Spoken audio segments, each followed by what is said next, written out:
Hello everybody, welcome to Winter Moon Tabletop. My name is Chris. You might be wondering where I've been. Well, that's a really great question, but that's a story for another time.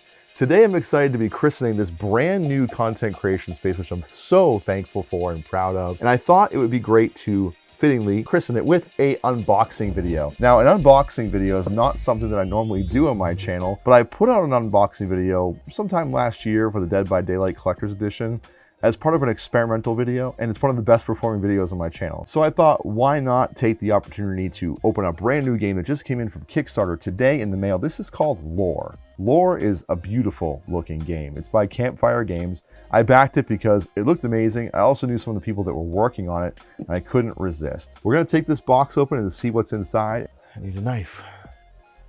I sat down without a knife. That's good. You can see how well prepared I am for unboxing videos and how oh, you know what? It's already got a piece of the plastic cut, so I can just peel it. I was gonna use a pen, which is probably gonna like give a lot of you people like anxiety. Using a pen to open a white box. Probably not my best plan. Ooh, look at that. That's gorgeous. This looks like some kind of card. It's doesn't seem to have any playable function necessarily, but there's a picture on there of like a wizard walking with some kind of explorer, and it's kind of got some shine to it.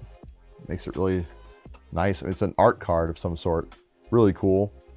Underneath that we have the rule book, and we're gonna play this on the channel. So if you like what you see here, make sure you subscribe and like this channel, like this video. Subscribe to the channel, like this video. There'll be more content like this. While I'm talking about this, the goal of the channel with the relaunch, and this is essentially what this is a relaunch. I was active for a long time doing videos, but it was time to take a break and reassess everything. But the goal now is to really produce high quality content for the board game tabletop space. There's a lot of great content creators out there. We're inundated with them, in fact. I really want to focus on high quality, long form sort of content that brings back the love of just simply talking about games. I'm going to shut up now and keep going. I don't know what it is, but it looks awesome. It's some kind of player board or, turn tracker. On the front, you have 3 slots for where I'm assuming you place cards. And then underneath are these little token holders, and they are die cut. So you can fit them inside, which I love when components can be fit snugly inside of a component like that. On the back, you have what I assume is the 4 playable characters. See that over here. It's kind of an abstract art style, but it's cohesive, so it works. Ooh, here we go. Here's the character cards, or playmats. This is what I was just talking about. So there's 4 characters. You got the knight, who's right here. Again, with the die cut, looks like stat trackers here. They're double-sided. Oh, really cool. So on one side, you've got the knight, and on the other side, you have the paladin. So that's really cool. I like that it gives you the choice. On the player card, you've got top quest 1 and quest 2. And on the bottom, you've got events 1 through 3. And on the side, you have companion. And on the other side, you have relics. I can't read tiny cursive. I'm really excited to get these checked out. So you have the knight and the paladin. Then on the next one, you have the rogue. The rogue on one side and the bandit on the other. Take a look at that. That's pretty cool. Next we have the wizard. The wizard and the enchantress. Last but not least, we have the prince. There he is, the prince. And, of course, the princess. Underneath that, we've got a whole bunch of stuff that I'm just going to go through here. So this is some kind of, looks like season or weather. It looks like a day tracker, actually. I was way off. Not weather, not seasons. It's that day to night cycle. For me, personally, if I see a game just like this where the box art jumps out at me, I know the people behind it, I'm more likely to just avoid anything about it. I don't need to know how it's played. I don't need to know what it looks like necessarily or what the mechanics are. I will probably buy it no matter what, because that's just the kind of person I am. I'm the same way with movies. If there's a movie coming out that I know I'm gonna like, I don't watch any trailers. Of course, movies are completely spoiled nowadays, but that's another conversation for another time. We have a merchant mat. It's just what it sounds like. Looks like you can place some cards here, and it's a merchant mat. We have a throne room. On the back, there's the Forgotten Temple. So here's the Forgotten Temple. And here's the throne room.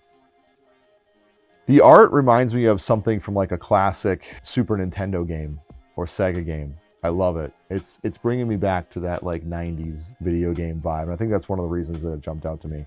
We got Waterfall Canyon. And in the back of that, we have a Wizard's Landing. It's where the wizards land after they are done flying or whatever wizards do. We have the Sky Kingdom. Sky Kingdom. Beautiful. Back of that, Ancient Ruins. It isn't a board game without Ancient Ruins. After that, we have the Mystic Lighthouse. Mystic Lighthouse. On the back of that, we have the Edge of the World. Because we all know the Earth is flat. Mermaid Cliffs. That's pretty cool. I like that. The Mermaid Cliffs. On the back of that, we have Bethesda's The Starfield. So there's like a day cycle icon at the top. I wonder if these get flipped around depending on the time of day that is in play, which would be really interesting. Oh, there's more. There's more locations. There's one more. You have the Crystal Mines. And then on the back of that, you have Paradise Prairie.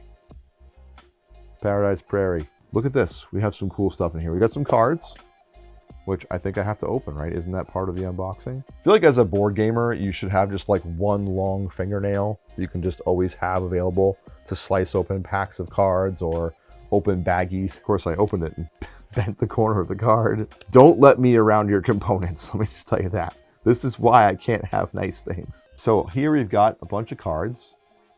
I really like the size and feel of these cards. You have what looks like, there's a couple decks here. There's a color side and a black and white side. Show these over here, maybe you get a better look at them. There's the color side, and you have the black and white side. And they're really just kind of like these really neat inked drawings of different scenes. You've got like a woman with a deer feeding the deer, and then there's like some people that are, I don't know, playing patty cake or something. You have some knights. Looks like a bandit about to murder a peasant. Really like this style a lot. Have I said that already? You got cheat sheets, looks like, reference cards. Really nice, easy to look at, easy to understand. And then it looks like this is probably the main deck, I'm guessing. Quest cards. I'm just guessing because of the giant Q on the back. I'm sure there's a lot of you watching that are just frustrated, like, why didn't you read the rules first? Why don't you know what the game is about before you open the box? So, it's more fun this way. I got another deck of cards here. It looks like items. Item cards. I'm not going to go through all of these, but we have the Inquisitive Moth Companion. Oh, these are companions. Okay. Tree Folk Sapling. Oh, these are cool. Majestic Lion. Unicorn.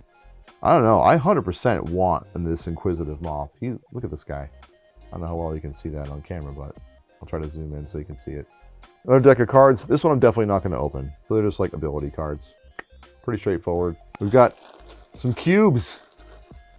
No game is complete without assorted color cubes. After that, we have blue little, oh, these are like diamonds. We have a little baggie. Let's open these up. All right, that was actually kind of satisfying to do that. I feel like I'm like a gem hunter. So here we go. Little tiny diamonds. Little baggie here of Walter White's goodies. Just look at that. That's cool. Look at that. Love it. So cool. I like how they went with something different other than just coins too. Like diamonds. I don't think I've seen diamonds in a game for a while, or ever really. We got some dice. No game is complete without dice. I love dice chucking.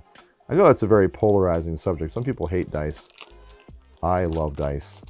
Okay, we've got 3 dice. Looks like they're all kind of the same thing. One side looks like some kind of fire symbol. It's actually the symbol for relic. Okay.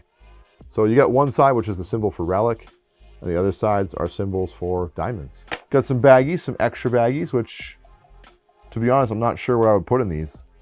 Maybe the cards, but there's card slots. More dice.